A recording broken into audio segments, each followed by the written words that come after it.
Bien, bonjour à tous, bienvenue. Bienvenue à ce webinaire. Je me présente, Cyril Anon, je suis animateur filière pommes de terre chez Arvalis et j'ai le plaisir d'animer ce webinaire aujourd'hui autour du projet Innovège. Projet Innovège où on vous fera quelques rappels et on vous présentera aussi notamment les premiers résultats. Ce projet Innovège est un projet Interreg des deux mers et il vous sera présenté dans les grandes lignes dans les diapos qui vont suivre. Avant de démarrer en tant que tel ce webinaire, un petit coup de pub pour nos collègues allemands qui organisent cette année Potato Europe les 7 et 8 septembre 2022 près d'Hanovre. On espère que cette édition aura lieu après deux éditions qui n'ont pas pu voir le jour à cause du Covid, à la fois en France en 2020 et puis aux Pays-Bas en 2021. On est de tout cœur avec eux et on espère que bon nombre de Français participeront à cet événement. Je passe tout de suite la parole à ma collègue Katia Bochen qui va vous faire l'intro sur ce projet.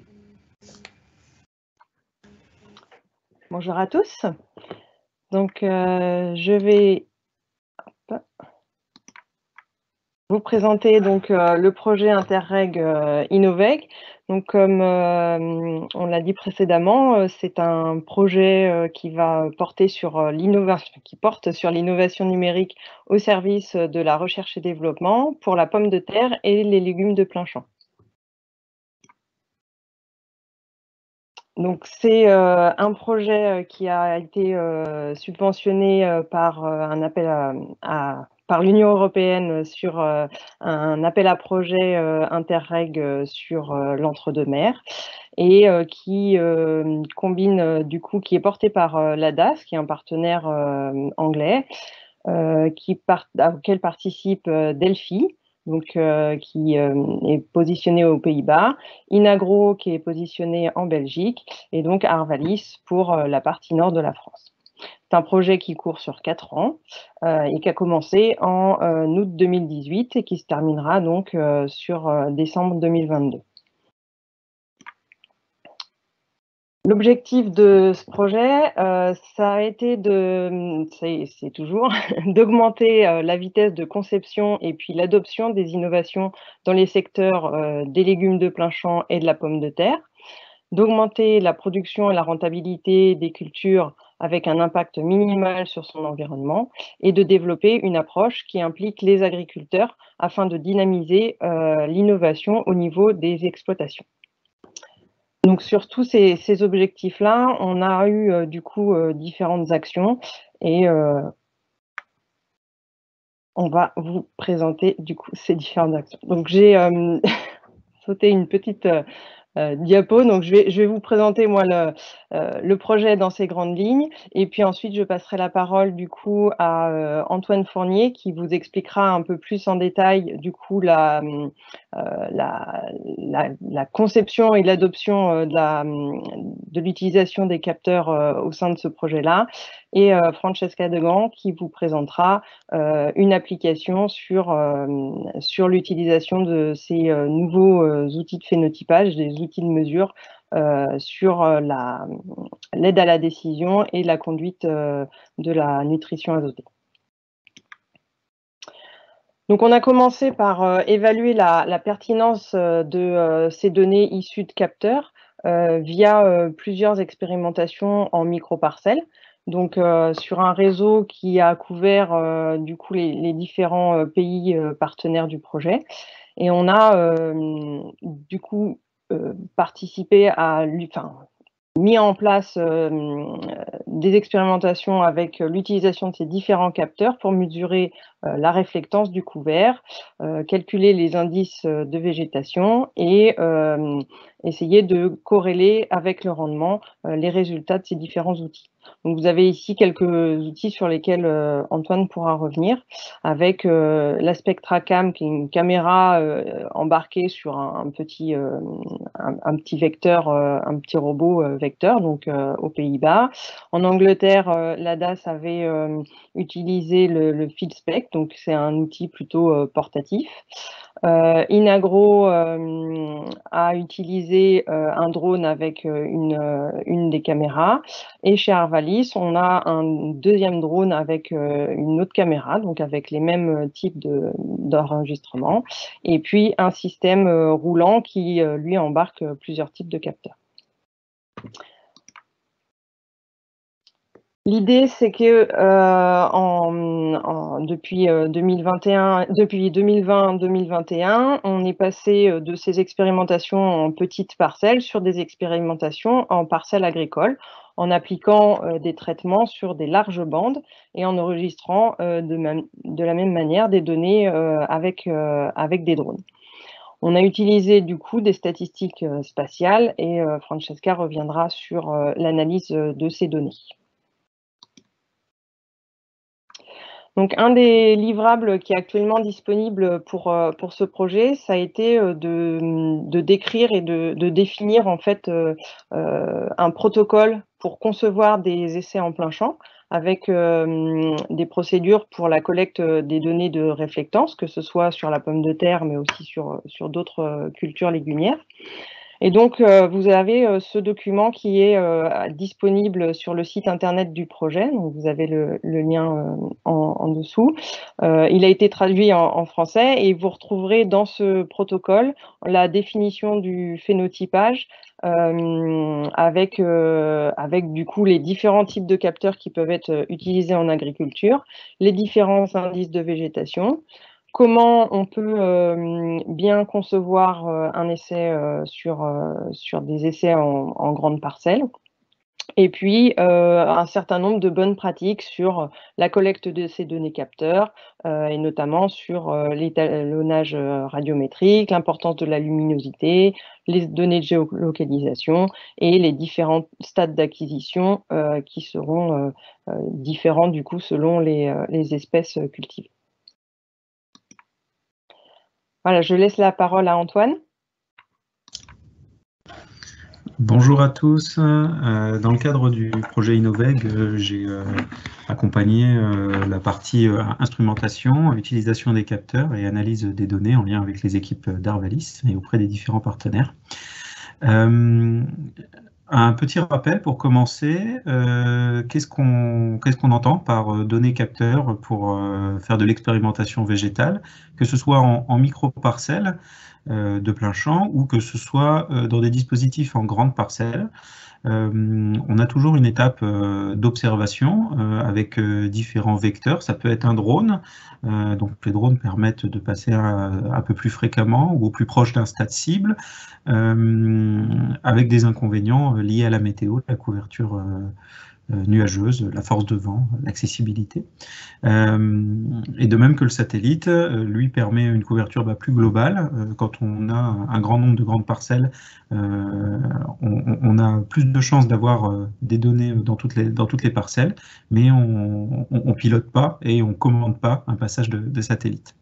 Pas exactement les mêmes instruments en fonction du vecteur, donc avec des contraintes de charge utile, donc de poids embarquable pour une caméra multispectrale drone, avec des grands progrès effectués récemment, et puis pour les données satellites, une belle profondeur historique pour laquelle l'Europe et la France ne sont pas du tout en reste en termes de proposition d'instruments.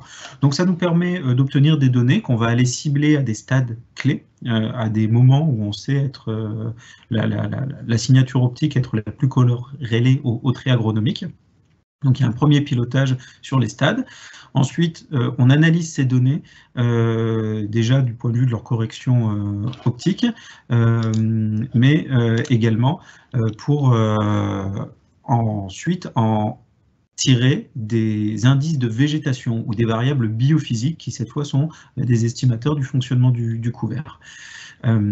Et à partir de ces indicateurs de fonctionnement du couvert et de leur suivi dynamique, que ce soit en micro-parcelles ou en grande parcelle, on va pouvoir aller ajuster ou à alimenter des modèles de fonctionnement agronomique, cette fois, donc sur la réponse à l'azote, sur l'établissement d'un couvert, sur la couverture du sol et l'exploitation du rayonnement, par exemple, ou des intrants, pour aller chercher cette fois de l'information agronomique, tel cultivar, telle variété a mieux répondu, ou tel type de pratique et d'itinéraire culturel a mieux répondu.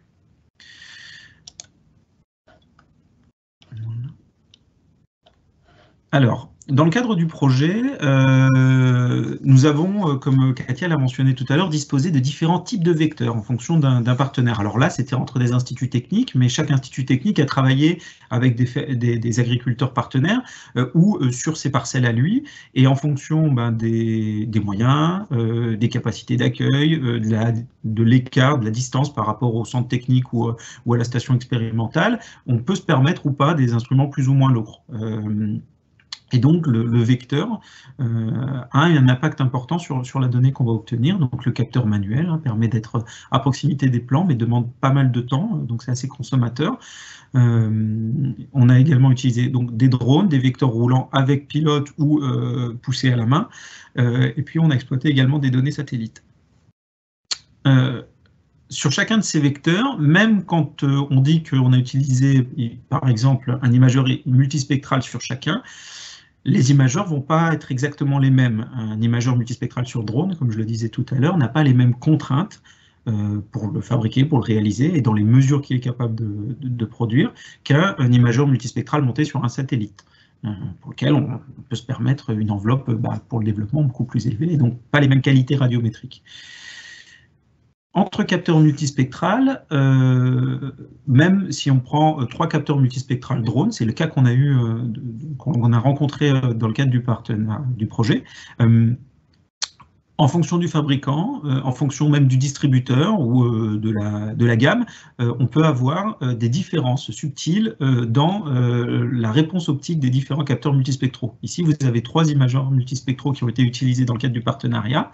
Et si on se focalise sur leur bande rouge, ici, et leur bande infrarouge, donc ça, c'est une figure qui représente le spectre chromatique. Donc ici, on a le bleu, ici le rouge, donc c'est les couleurs de l'arc-en-ciel, et un capteur multispectral va aller l'échantillonner. Un capteur hyperspectral va mesurer en continu. Donc, si on prend nos 3 capteurs multispectraux drones, on voit que ce n'est pas exactement les mêmes longueurs d'onde. Et si avec ces 3 capteurs, on va calculer le rapport normalisé entre l'infrarouge et le rouge, qui est une mesure très classique en agronomie, le NDVI, on ne va pas obligatoirement avoir exactement les mêmes signatures. Donc, le premier travail que nous avons produit et que nous partageons dans les protocoles que Katia a mentionné dans le cadre d'Innoveg, c'est d'étudier la sensibilité des indices de végétation à l'hétérogénéité qu'on va pouvoir rencontrer la plupart du temps dans des essais multipartenaires, dans le cadre de réseaux d'essais. Pour cela, donc, on a construit un simulateur instrumental, donc 2 des instruments déployés, un par Arvalis sur l'outil Alfie et un à la main par les camarades de l'ADAS en Angleterre, effectués sur 3 espèces, pommes de terre, carottes, petits pois, à différents stades de végétation, nous permettent de construire un jeu de données très complète. On arrive à tout mesurer.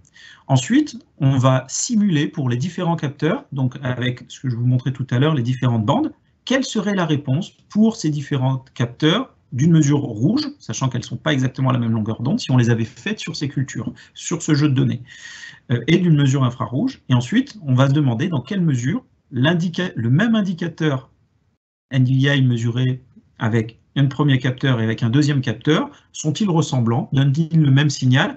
Est-ce qu'on peut les comparer? Et si on les utilise directement dans une analyse en réseau d'essai, quel risque on prend à utiliser cet indicateur plutôt qu'un autre en termes de sensibilité à la définition des bandes par instrument. Donc, les résultats de cette étude sont qu'en fait, on voit que les indices de végétation reposant sur les zones plutôt linéaires, plutôt constantes et qui ne varient pas trop vite du spectre de végétation sont plutôt robustes au changement de modèle. Donc ça se comprend, en fait, la réflectance change peu sur cette gamme-là, donc un capteur qui mesure un petit peu plus bleu ou un petit peu plus rouge pour la même bande va être faiblement impacté. Et donc, on a un ensemble d'indices qui sont plutôt robustes.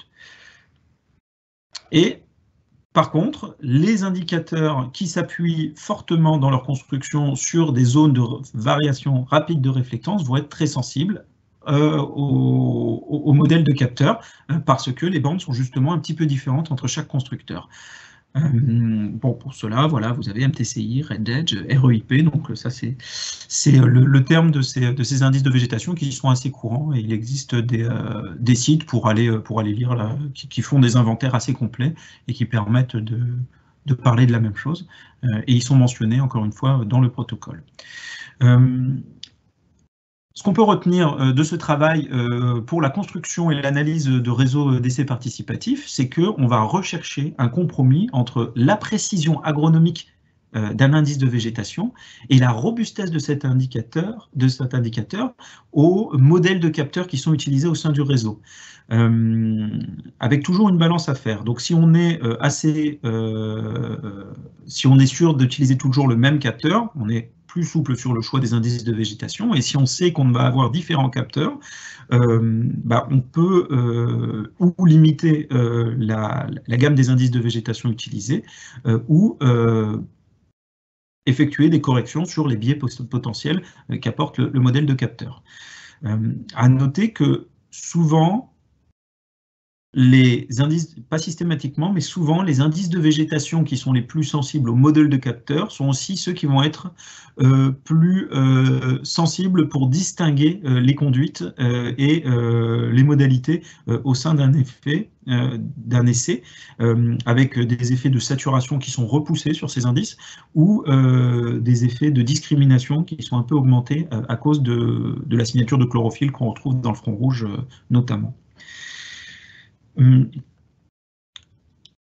Et un message de conclusion encore plus opérationnel. Si vous avez un réseau d'essais à mettre en place, voici un petit guide qui est toujours repris dans le protocole sur les indices pour lesquels il est indiqué d'effectuer des mesures. Si on est une ferme, un capteur. Si on veut faire un réseau de fermes, qu'on a le même capteur, on peut déjà on sait qu'il y a déjà certains indices qui vont demander une certaine vigilance. Donc c'est ce que signifie ce petit point d'exclamation. Ça ne veut pas dire que c'est interdit, ça veut dire que, attention, il peut apparaître un biais lié au modèle de capteur ou lié à la non-localité, le fait de ne pas faire les mesures au même endroit sur les mêmes plateformes. Et enfin, le dernier cas, la plupart des acteurs des indices demandent une vigilance méthodologique quand on les compare au sein d'un réseau d'essais s'ils ont été acquis avec différents capteurs. Excepté le NDVI, voilà, qui est très robuste et historique, mais dont la portée en termes d'interprétation demande vite à être complétée par les autres indicateurs qui sont plus récents. Voilà, donc vous avez ici une distinction en fonction de la surface foliaire, du contenu en chlorophylle ou du statut azoté. Voilà. Et puis on sera disponible pour d'éventuelles questions sur le sujet, et je vous renvoie encore une fois vers le protocole assez complet qui a été publié sur le site d'Innoveg. Merci pour votre attention, et je vais passer la parole à Francesca Desgans pour des résultats plus agronomiques et moins instrumentaux.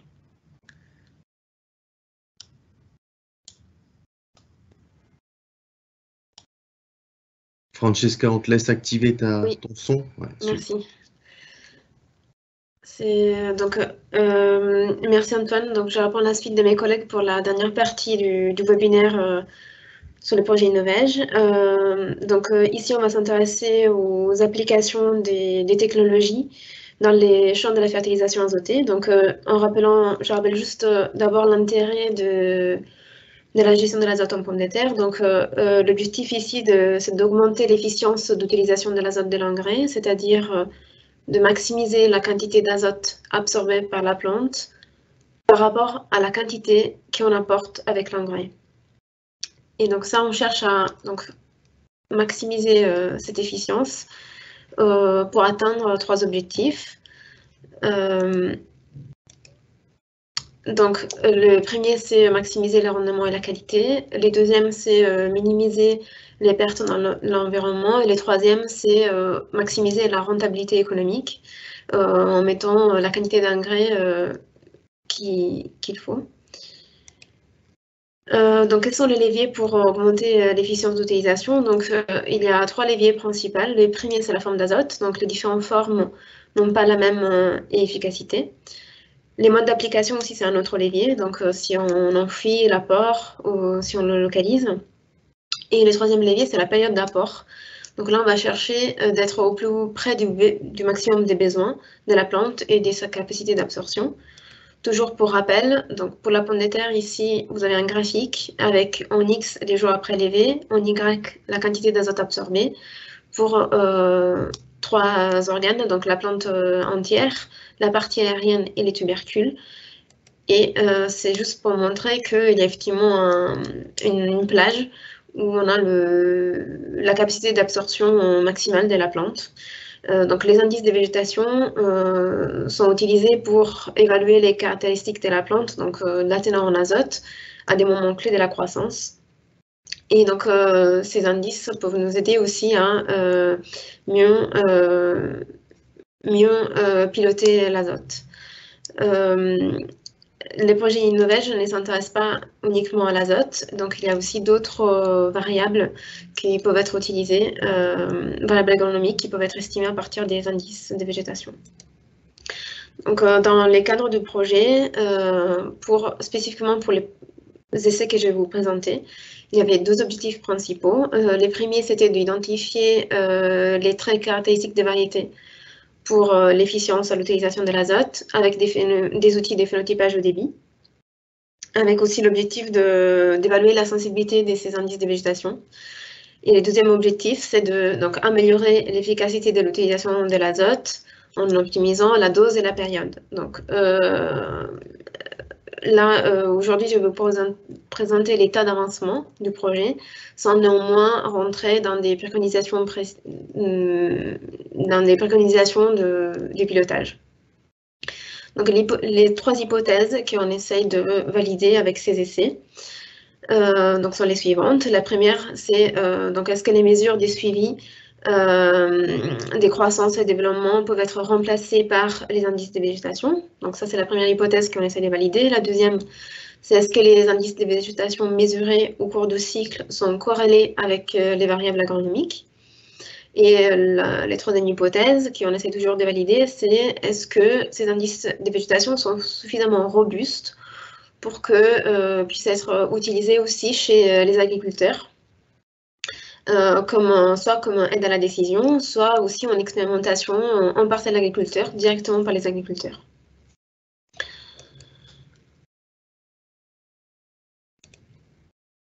Donc, la méthode qu'on a mis en place pour répondre à ces objectifs et valider ces hypothèses, donc on a 2 réseaux d'essais. Les premiers réseaux qu'on appelle VP1, avec des essais en micro-parcelles, avec des répétitions dans une plateforme expérimentale. Et ici, l'objectif, c'était de contrôler au maximum l'hétérogénéité du terrain et d'avoir un suivi fin et précis de la plante chaque semaine. Et un deuxième réseau d'essais qu'on appelle VP2, donc c'est des essais en bande chez les agriculteurs pour justement évaluer la robustesse de ces indices de végétation et évaluer aussi les outils de diagnostic et de pilotage. Les variables agronomiques mesurées sur l'ensemble de ces essais sont donc les rendements gros calibre, donc c'est des calibres supérieurs à 50 mm de diamètre, la matière sèche à la récolte, et pour certains essais, on a aussi mesuré la biomasse des fans, l'azote absorbé au défanage des fans et l'azote absorbé au défanage de la plante entière. Donc ça, c'est les variables agronomiques que je vais vous présenter aujourd'hui. Après, il y en a d'autres qu'on a mesurées mais que je vais pas vous présenter, et aussi des variables liées au sol que je ne vais pas vous présenter non plus. Pour les indices de végétation mesurés, donc Antoine vous a donné auparavant la liste complète de tous les indices évalués par les projets. Mais ici, on a choisi d'interpréter 5 indices. Donc 3 indices pour l'utilisation de l'azote.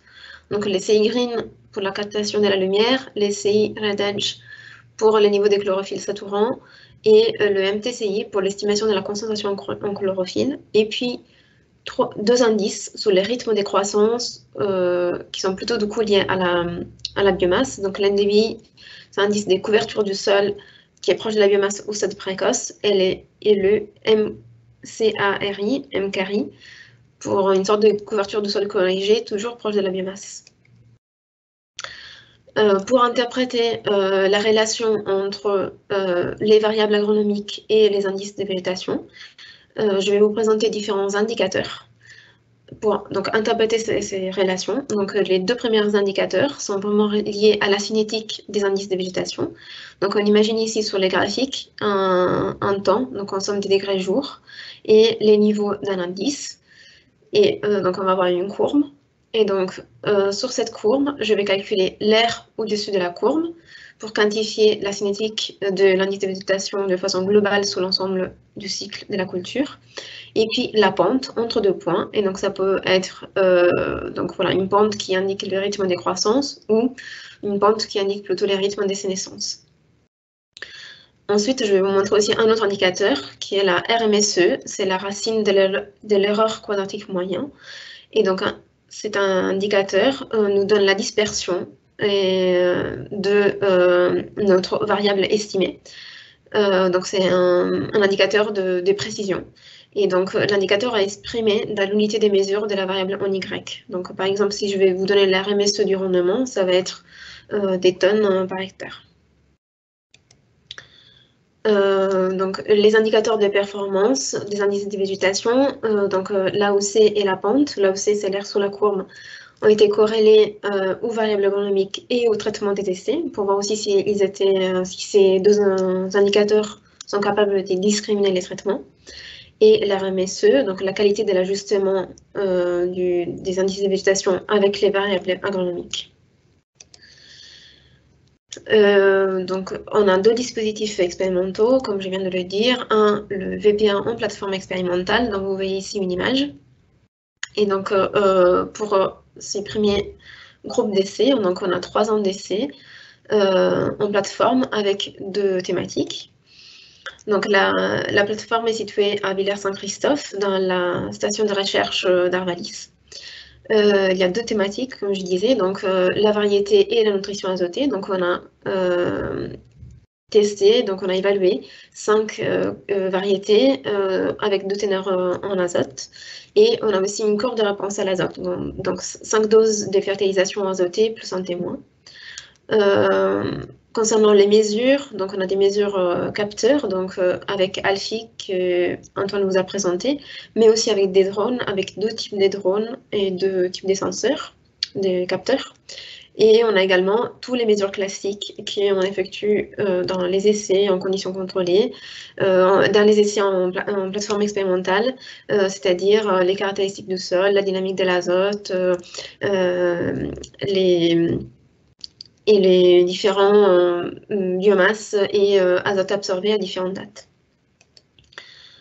Concernant les deuxièmes groupes d'essais, donc les VP2, les essais en parcelle agriculteur, ici, donc on a des essais en bande et on a 2 ans d'essais pour 8 essais au total. Les essais donc, sont localisés dans la moitié nord de la France, avec 2 essais en 2020, c'est les points en vert, 6 essais en 2021, c'est les points bleus, et les points rouges, c'est la localisation de la plateforme pour les essais du VP1. Donc, dans ces essais, on a mesuré donc, les variables agronomiques du rendement et de la teneur en matière sèche à la récolte. On a également effectué un diagnostic de la nutrition azotée entre 30 et 45 jours après la levée. Et on a également essayé de caractériser l'hétérogénéité spatiale des indices de végétation par rapport aux covariables du sol pour expliquer éventuellement une variabilité de ces indices. Le protocole pour 2020 pour ces essais, donc c'était 2 essais avec des bandes répétées, donc une seule variété sur 2 doses d'azote répétées. Alors que les protocoles en 2021 ont légèrement changé. Donc, on a 3 doses d'azote plus une dose de surfertilisé. On n'a pas des répétitions. Par contre, on a répété les prélèvements pour avoir un jeu de représentatif de l'hétérogénéité spatiale. Maintenant, on va passer à la partie résultats et discussion. Ici, vous avez les résultats du premier groupe d'essai, donc le VP1. Donc, c'est l'essai de courbe de réponse à l'azote de l'année 2020. Et vous avez à gauche la courbe de réponse pour le rendement total et à droite la courbe de réponse pour le rendement en gros calibre. Et on voit qu'il y a une bonne réponse à l'azote en 2020. Par contre, les traitements sont un peu différents statistiquement entre eux.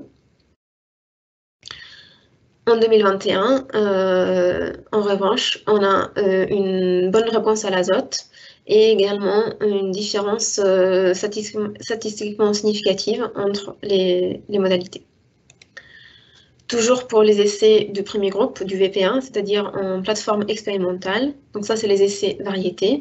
Donc on a croisé 5 variétés fois 2 doses d'azote. Et vous avez ici, dans les tableaux en gras, les résultats de ces essais variétés. Et l'effet du traitement sur les variables agronomiques, donc les rendements gros calibre, la matière sèche, l'azote absorbé par les fans, l'azote de la plante entière et la matière sèche des fans ou des fanages, donc la biomasse totale. Donc on voit qu'il y a un effet significatif de l'azote et des variétés sur le rendement pour tous les ans, tous les essais. Par contre, l'effet du traitement est plus mitigé sur les autres variables, donc en fonction des années et des essais. Ici, vous avez les résultats pour les deuxièmes groupes d'essais, donc les VP2, donc les variétés fois la dose d'azote. Donc ici, vous avez toujours les tableaux qui vous donnent l'essai et l'effet du traitement sous les variables agronomiques du rendement gros calibre et la matière sèche pour donc les 8 essais, les 2 du 2020 et les 6 des 2021. Donc, il y a une faible significativité du traitement de l'azote en 2021 et donc c'est très dépendant du site. Donc ça, c'est encore des résultats qu'on doit approfondir pour expliquer pourquoi il n'y a pas forcément d'effet.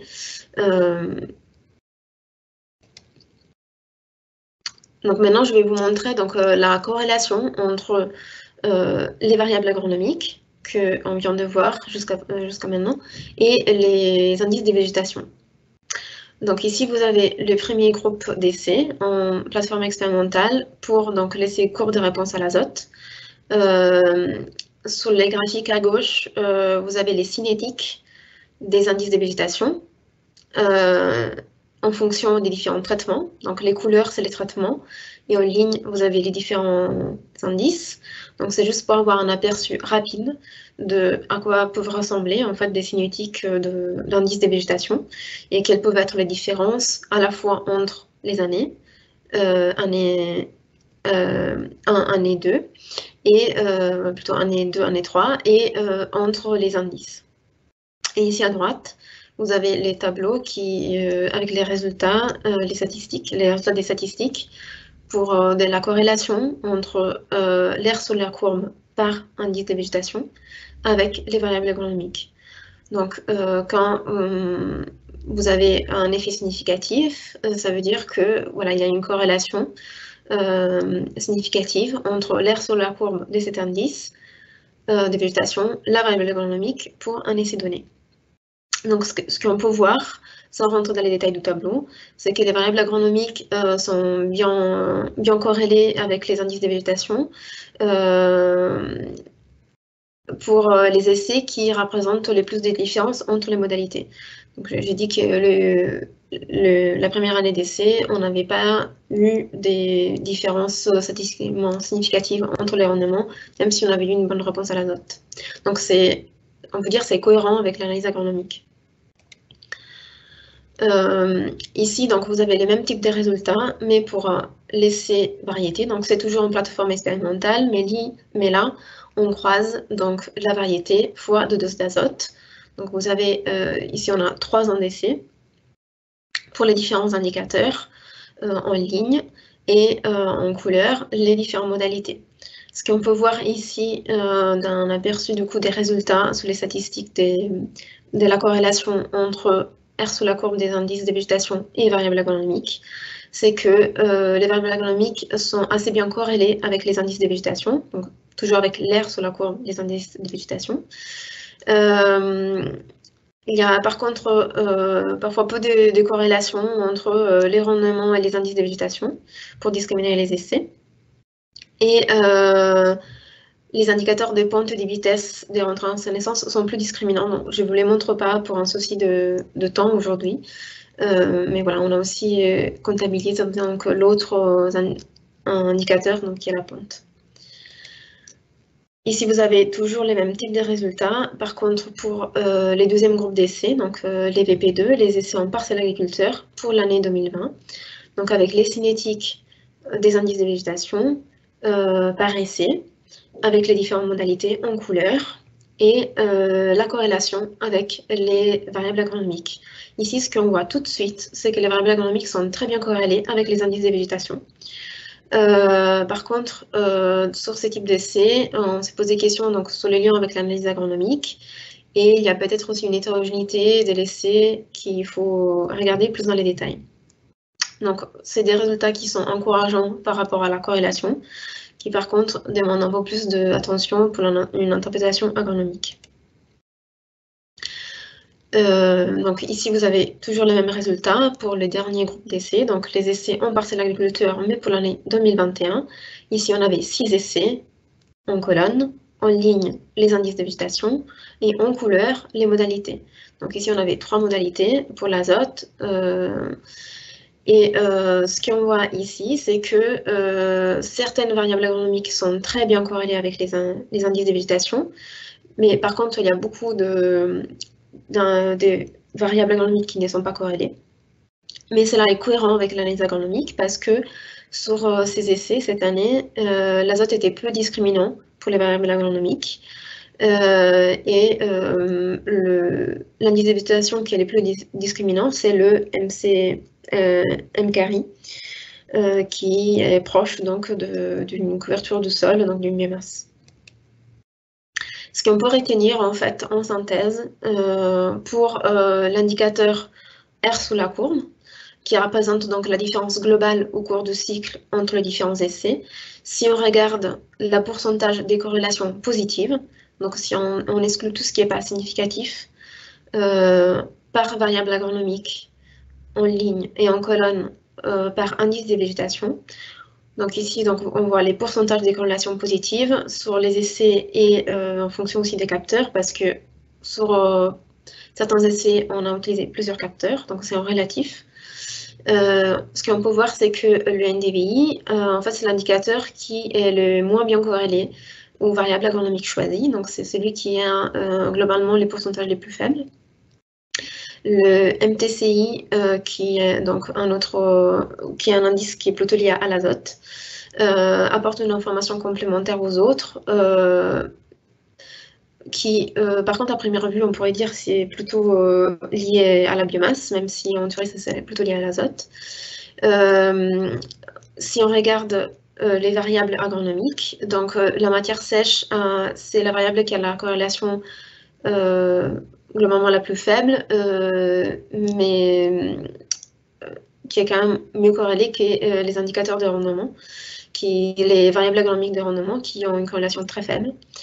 Et donc, en résumé, on peut dire que l'indice des corrélations la plus forte, c'est avec les capteurs ALFI, ce que j'ai pu voir sur les données détaillées.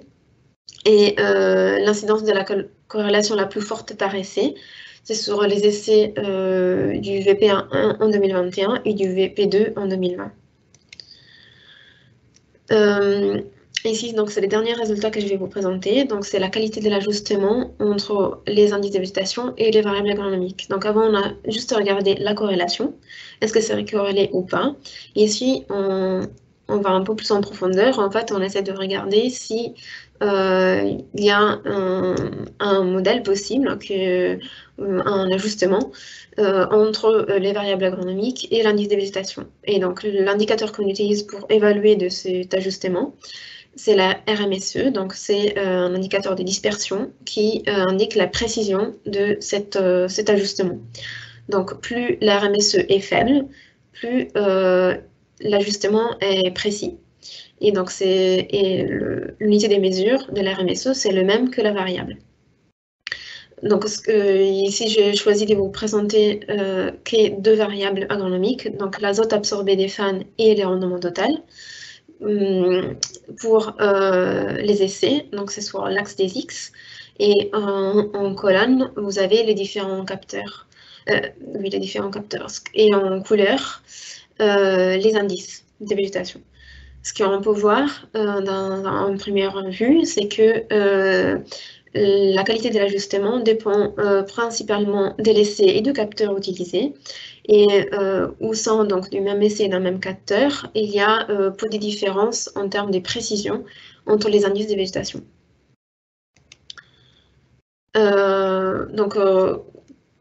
Pour discuter ces résultats, ce qu'on peut dire en fait entre la corrélation entre les indices de végétation et les traitements ou les variables, c'est que l'indicateur d'air sur la courbe discrimine bien certains essais, certaines variables, et par contre on discrimine peu les indices de végétation entre eux, mais plutôt les essais et les variables. Concernant la pente, donc c'est des résultats que je ne vous ai pas présentés, mais ce qui ressort des analyses, c'est que le capteur alpha, c'est celui qui répond de façon statistiquement la plus significative, mais c'est aussi les capteurs qui a le plus de points. Donc il y a des analyses ultérieures à faire pour ces critères pente. Et pour la qualité de l'ajustement, la RMSE, donc on voit qu'il dépend principalement de l'essai et du capteur utilisé, et il dépend peu globalement de l'indice de végétation en tant que tel, et que globalement on a des très bonnes performances pour les rendements et l'azote absorbé des fans pour les capteurs alpha, et pour un des deux drones, et un des deux capteurs embarqués sur les drones. Et donc on peut avoir des rendements qui ont une RMSE autour de 4 tonnes par hectare qui donnent les meilleurs résultats, et l'azote absorbé des fans avec une RMSE qui est inférieure à 10 kg d'azote hectare. Pour aller aux conclusions, donc on s'était posé différentes questions au début de l'essai, au début du projet. Donc est-ce que les mesures du suivi des croissances et développement peuvent être remplacées par les indices de végétation? Donc des approfondissements ultérieurs sur les données sont nécessaires, notamment sur la cinétique. Donc c'est surtout sur la pente entre deux dates, pour mieux différencier les modalités en azote et les réponses des variétés, parce que les seuls indicateurs R sur la courbe parfois n'est pas suffisant pour discriminer. D'autres variables agronomiques peuvent aussi être étudiées. Donc là, je vous ai présenté donc les rendements, la matière sèche, l'azote absorbé des fans, la biomasse des fans et l'azote de la plante entière, mais on peut étudier par exemple la cinétique des sénescences ou d'autres variables plus liées à l'efficience d'utilisation de l'azote. La connaissance agronomique de certains essais doit aussi être approfondie, notamment tout ce qui est lié à la variabilité du sol, comme je l'ai déjà cité pour les essais en parcelle agriculteur. Après, sur la deuxième question qu'on s'est posée, donc est-ce que les indices de végétation mesurés au cours du cycle sont corrélés avec les variables agronomiques? Donc on peut dire qu'il y a des corrélations significatives qui dépendent de l'indice de végétation et de la variable recherchée. Les variables avec les taux d'incidence significatifs les plus importants sont l'azote absorbé et les biomasses des fans, alors que la matière sèche et les rendements, que ce soit total ou gros calibre, sont globalement peu corrélés avec les indices de végétation, mais voilà, cela dépend aussi des essais. Et la qualité de l'ajustement dépend principalement du type des capteurs utilisés et des essais, et pas autant de l'indice de végétation. En perspective, sur quoi on compte travailler jusqu'à la fin du projet, c'est de corréler avec d'autres variables agronomiques. Donc, comme j'ai déjà dit, par exemple, sur les dynamiques des croissances au stade précoce, le nombre d'épis élevés, sur la différence des hauteurs pour estimer la biomasse et pour caractériser les variétés. C'était aussi un autre objectif de projet sur lequel je ne me suis pas focalisée pour l'instant. On peut aussi corréler ces indices à d'autres indicateurs déjà connus, comme par exemple le N-tester. On peut développer aussi d'autres indicateurs d'efficience d'utilisation de l'azote ou d'autres caractéristiques pour l'évaluation variétale. Et pour les sols, donc on peut corréler ces indices de végétation pour essayer de voir quel était donc le lien entre ces indices et l'hétérogénéité du sol. Donc par exemple, corrélé avec le réservoir utilisable ou les stocks d'azote minéral. Et ensuite, un deuxième axe de travail en perspective, c'est de continuer à travailler sur les capacités prédictives des indices de végétation, que ce soit pour du pronostic sur la date de défanage avec les cinétiques de sénescence, modéliser les cinétiques des sénescences ou des diagnostics des carences azotées, des pronostics aussi des carences azotées. Et je vous remercie. Merci Francesca. Merci aux intervenants pour la qualité des présentations. Donc vous avez vu un projet qui a démarré il y a quelques années, qui s'est focalisé grandement sur un aspect méthodo, de comparatif, d'indicateurs, de capteurs, enfin de ce que mesurent les différents capteurs. Et puis derrière, Francesca vous a présenté un applicatif éventuellement qui a été testé sur on va dire, le statut azoté de la pomme de terre. On vous souhaite à tous une bonne après-midi. N'hésitez pas à nous recontacter si vous avez des questions spécifiques sur ce qui a été présenté. Écoutez, bon après-midi à tous et à bientôt.